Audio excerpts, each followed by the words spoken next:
We talk about fear. But kaninyo verse, the most terrifying verse sa mabasa nun sa Biblia. So, morning title ng kagabihon, the most terrifying verse, ang labing makailisang na versikulo. So, nga itong mabasa ni sa Matthew 7:21 to 23, morning ang katapusan nga almost sa katapusan sa Sermon on the Mount ni Jesus, from chapter 5 to 7, hapit na niya maman, yung last ani is the two foundations. So, conclusion na niya sa iyang ipangtudlo na may tungod sa Sermon on the Mount. So, as we go further, sugod natin. So, sa atong Kristohanong kinabuhi, nasayod kita nga atong pagsunod sa Dios dili base sa atong mabuhat para sa Dios. Although we say we do it for His glory.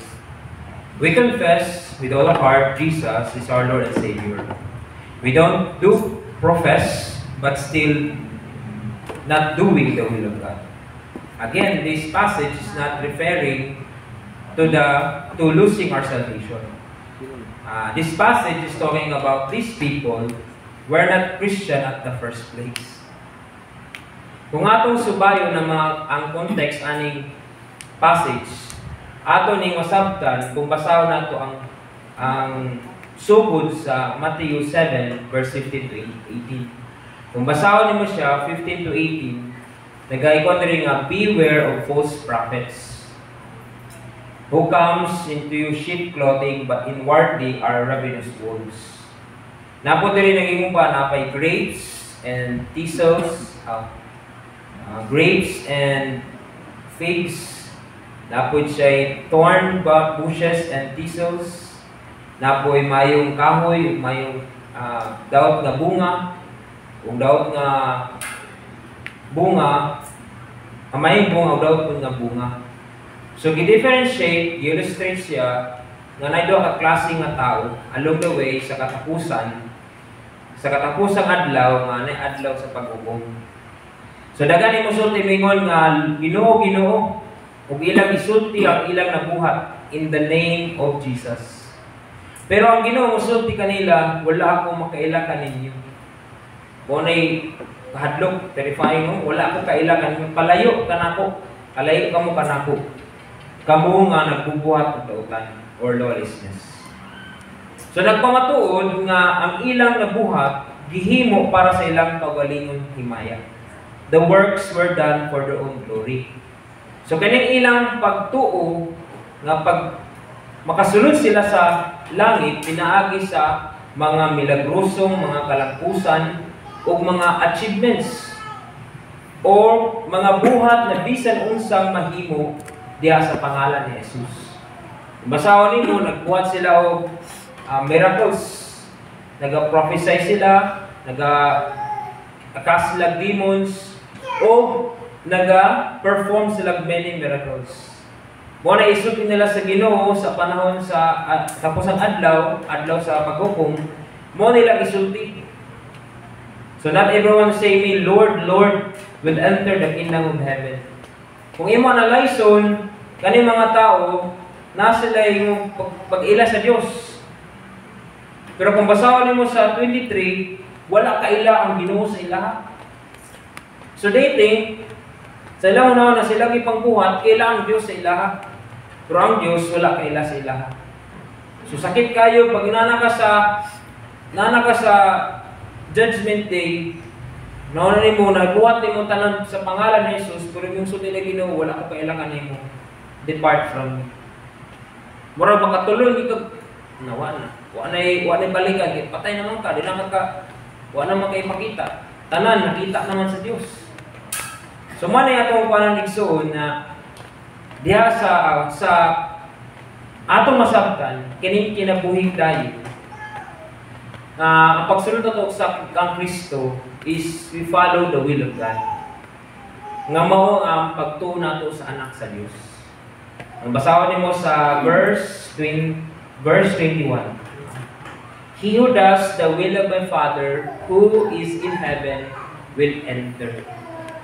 So kung natong malandungan kini dili nagbase sa imong nabuhat para sa Dios, pangutana kung gibuhat ba nimo ang kahugot-on sa Ginoo nga mo'y makapasulod sa imo sa gingharian sa Dios.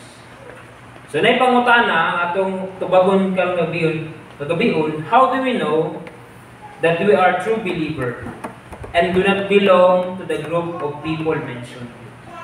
Kung saan ito bagila nga kita tinuod nga magtutuo ug dili ka nabilong diri sa mga tao nga mga false believers, false prophets, or false Christ.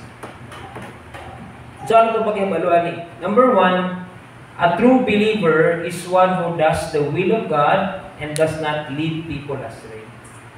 Kung tinuod ka na mga magtutuo, gibuhat nimo ang kabubuton sa Dios.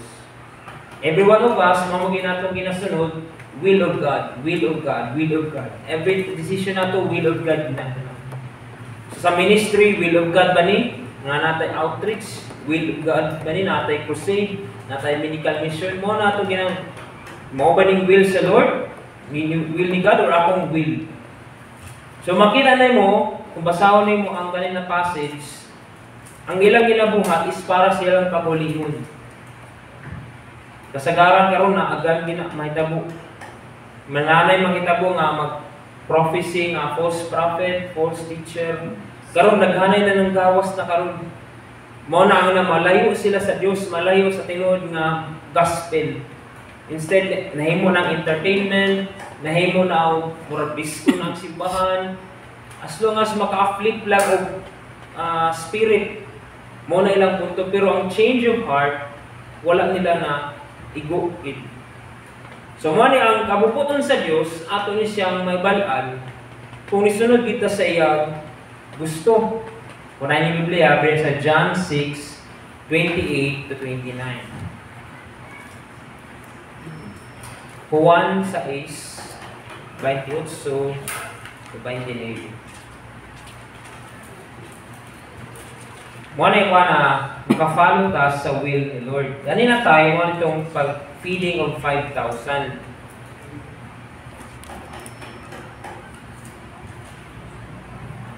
Nanawata na siya.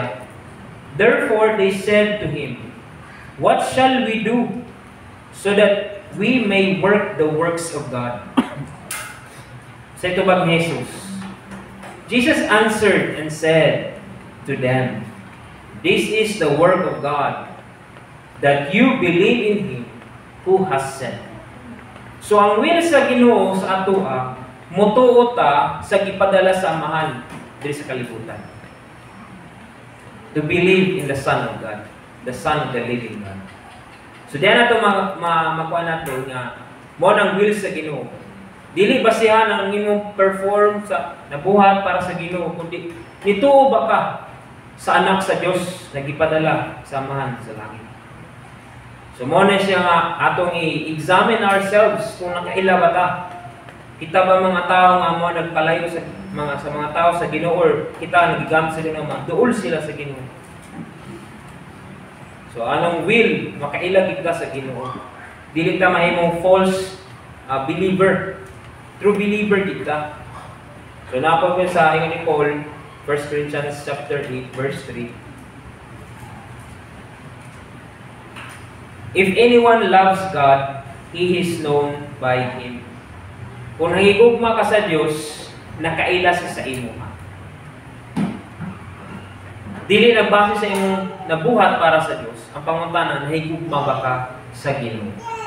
Diha mailhan ka sa Ginoo. Kay mabot sa punto di man pasihan sa Ginoo ang imong nabuhat para sa iyang pangalan. Kay Dios naman siya.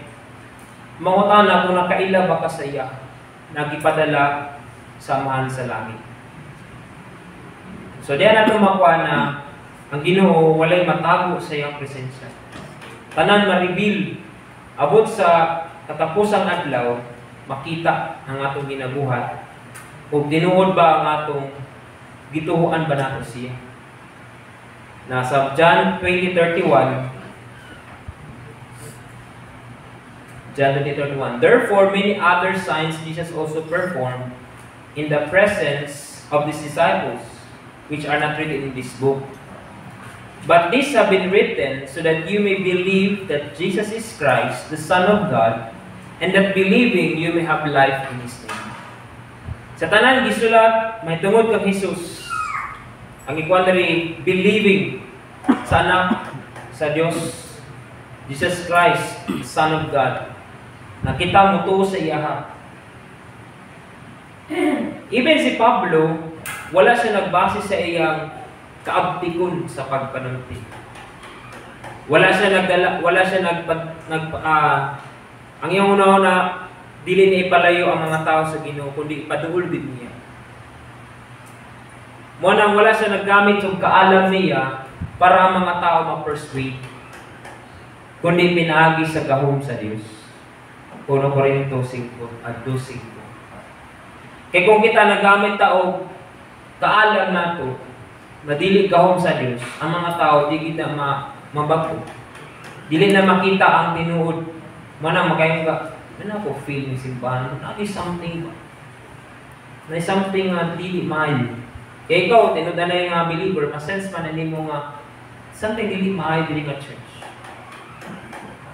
Maybe kanang pastor na persuade sila pinagi sa kaalam sa nag-speak sa tubangan. Pero deep inside ng mga tao wala na ba?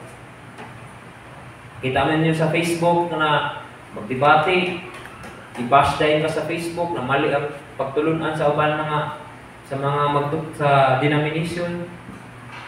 Nagatuo Ginoo ha, nagasimba. Pero mag-bash sila yung mga magtotoo. Tama ba? Yung sila nga mali ka na yung pagtulunan, kanya nga mo tama. Mo ka na tinuod. So, ginapalayo, gigamit sila sa kaaway nga malayo ka sa tinuod nga kamatuoran, tinuod nga dalan.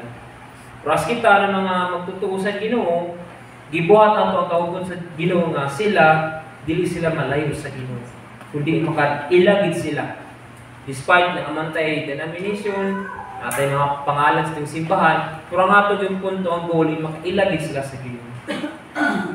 Na ikaduha, a true believer does not depend on his works for his or her salvation or for his or her faith. So kanay gibase na po nila ang ilang nabuhat para sa Ginoo based sa ilang gibuhat. Nag-perform sila mga miracles. Nagkakas sila prophecy o nagkakas sila mga demons. Pero sa atubangan sa Diyos, dili basihan. Bayon sa Isaiah, filthy rags.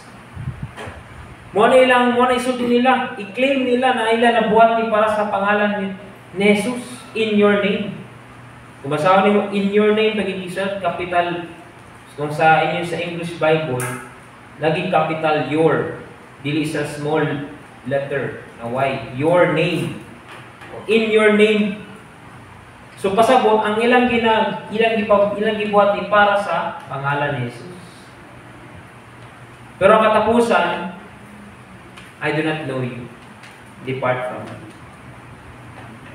So atong maton diri, ang atong salvation, ang atong pagsunod kang Kristo, wala nagbase sa imong mabuhat para sa iya.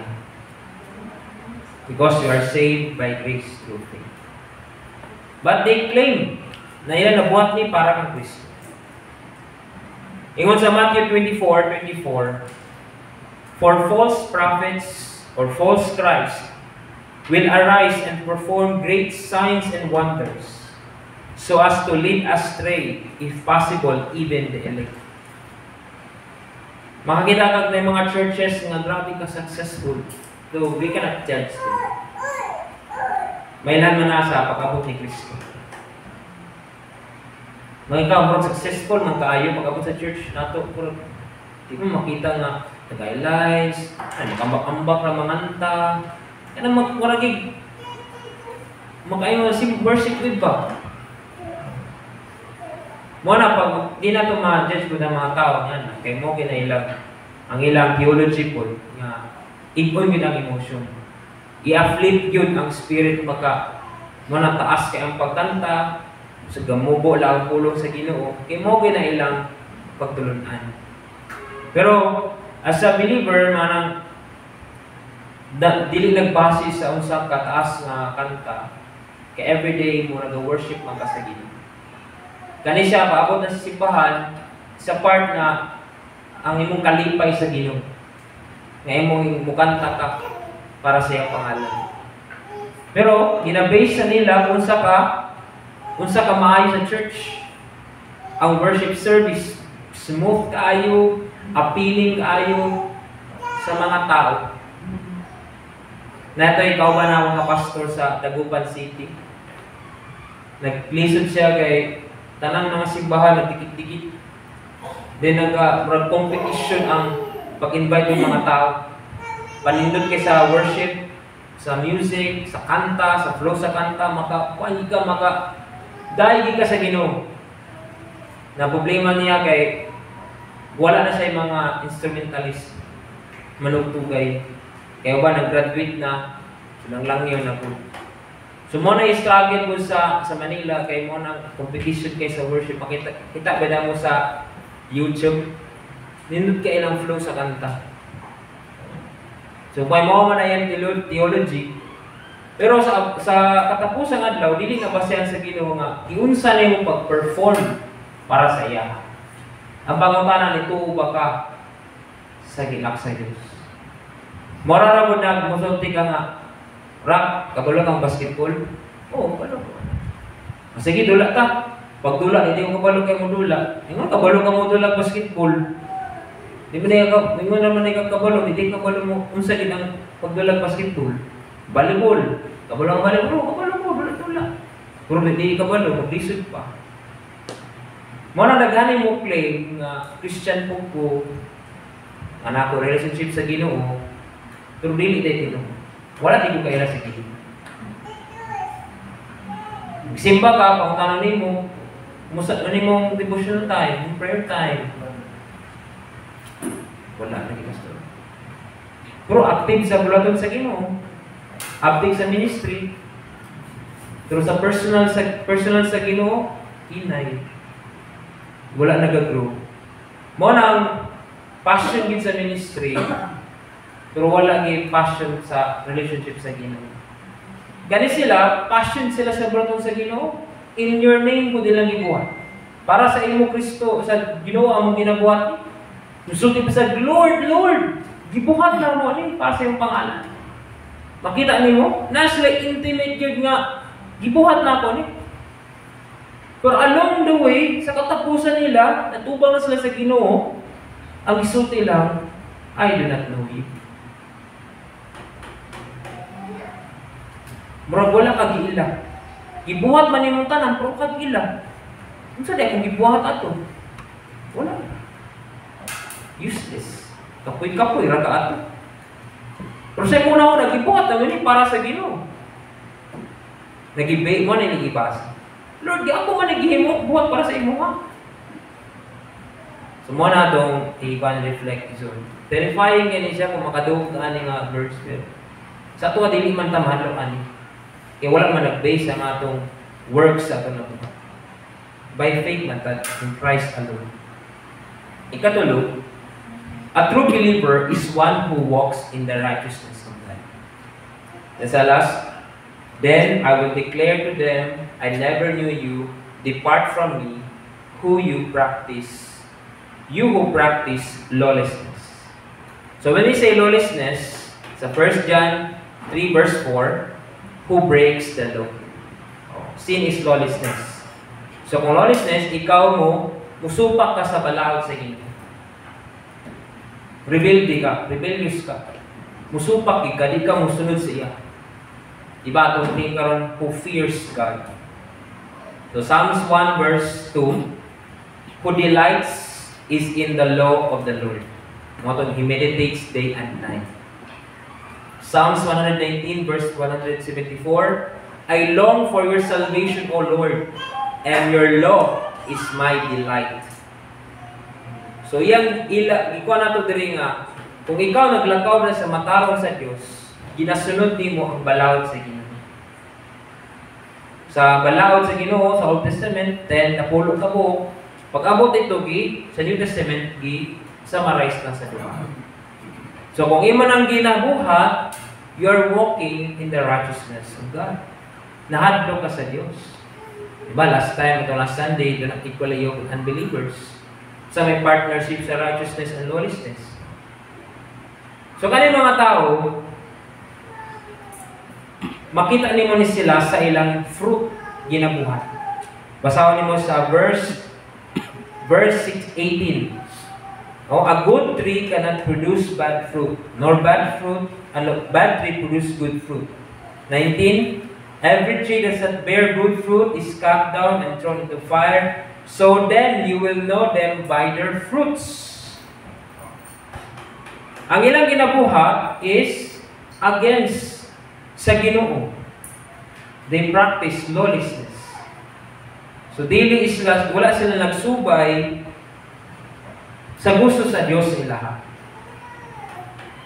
So isupak nila. Matthew 13:41 to 31. Okay, basa sa inyong Biblia, Matthew 13. Matthew 13:41 to 50. 41 to 42. Matthew 13, 41 to 42. The Son of Man will send forth His angels, and they will gather out of His kingdom all stumbling blocks and those who commit lawlessness, and will throw them into the furnace of fire. In the place there will be weeping and gnashing of teeth. Then the righteous will shine forth as the sun in the kingdom of their Father. He who has ears, let them hear. Let him hear. So makita nato sa katapusan, sa adlaw sa paghukom sa Dios, tawagon niya ang mga anghel ug tapupon tong mga tao nagbuhat ug mga dautan nagsupak sa Dios ug gihulog dito sa impyerno. Pero kita nagalakaw diha sa matarong ang atong righteousness diha kang Kristo. Gisininaan ta sa kamatarong sa Dios. Mo na maglakaw ka nga matarong sa tubangan sa Ginoo. So naglakaw ta natay kahadlok sa Dios kay ang atong ginasunod ang balaan nga Dios, magagahom nga Dios. So isn't dili sa atong verbal confession, so ditag Lord, Lord, o kanang spiritual works ato nabuhat para sa Ginoo, kanang nakaila ta kang Hesus ug siya pud nakaila sa tuwa. Sa ganing will sa Ginoo, katong mutuo sa anak sa Dios na ipadala samahan sa langit. Sa katapusan, we are placing our faith not on our works, but we are placing our faith in the finished works of Jesus Christ. So, i-quote na ako ni sa theologian. We are placing our faith on our faith, not in our works. We are placing our faith in our works. Okay. Not in our works. But we are placing our faith in the finished works of Jesus Christ.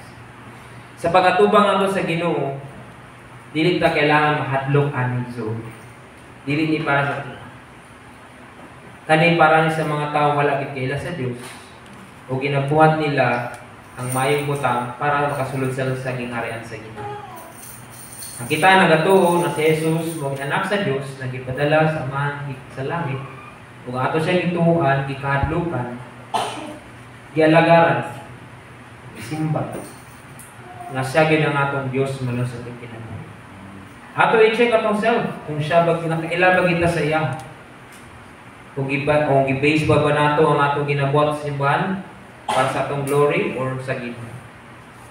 So mo na matest kung masakitan ka or dili.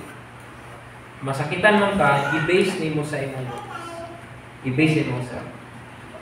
Ako naman i-share sa inyo for the sake of illustration. Tong last tinadugay na ito na tuig. Ito natudlo kong mga bata diya sa Belem. Ano sa school class diya. So, wala pa teacher. Nag-andam ko sa itudlo sa mga bata. Grabe ko, anlam ginato ko sa ginagawa matudlo sa mga bata. Excited kay ko. Sa dihang niabot tulurag ko ha. Nung nawala akong gana pagtudlo ba? Sabi ito, haraman ito, tuluran. Grabe na kung inandami ani.